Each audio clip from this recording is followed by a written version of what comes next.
Pastor Praveen ఆత్మకు శాంతి చేకూరాలని Kakinada pastors fellowship నాయకులు ప్రార్థించారు. కాకినాడ 100 బిల్డింగ్ సెంటర్లో గల క్రిస్టియన్ కమ్యూనిటీ హాల్లో కాకినాడ పాస్టర్స్ ఫెలోషిప్ ఆధ్వర్యంలో పాస్టర్ ప్రవీణ్ సంస్మరణ సభను నిర్వహించారు.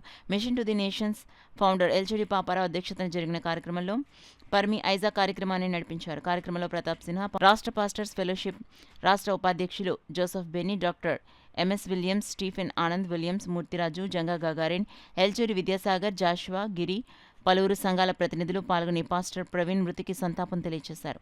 ఈ కార్యక్రమంలో పెద్ద సంఖ్యలో పాస్టర్స్, పలు సంఘాల ప్రతినిధులు పాల్గొన్నారు.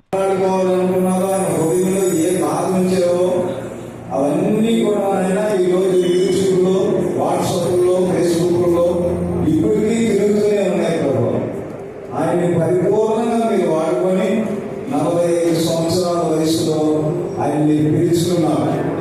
ఆయన మరణం ఇప్పటికీ కూడా ఆయన మరణించినప్పటికీ ఆయన జీవించి మాట్లాడుతూనే ఉన్నాడు. ప్రభు నీకు స్తోత్ర.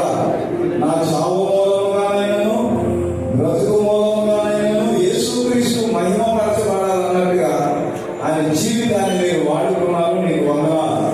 అయితే ప్రభు ఆయన కుటుంబానికి ఇది తీరని లోటు. ఆయన చాలా బాధకరమైన విషయం.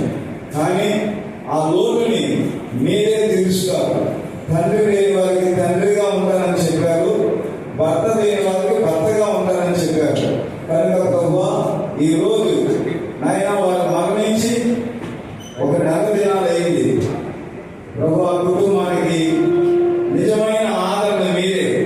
ప్రభుత్వంలో నిద్రించి గత 24వ తారీఖున వారు నిద్రించారు. మనందరం కూడా అటెండ్ అయ్యాము, ఆ కార్యక్రమాల్లో పాల్గొన్నాము, దుఃఖించాము, దేవుని సన్నిధిలో మోకరించి ప్రార్థించాము. మీ సంఘాల్లో కూడా మీరు దేవుని సన్నిధిలో మోకరించి ప్రార్థించినట్టు అనేక మంది తెలియపరచడము నిజంగా సహోదరులు ఐక్యత కలిగి ఉంటాయి. ఎంత మేలు, ఎంత మనోహరమైనటువంటి వాక్యాన్ని మన యొక్క జీవితంలో మనము నెరవేర్చుకుంటున్నాము.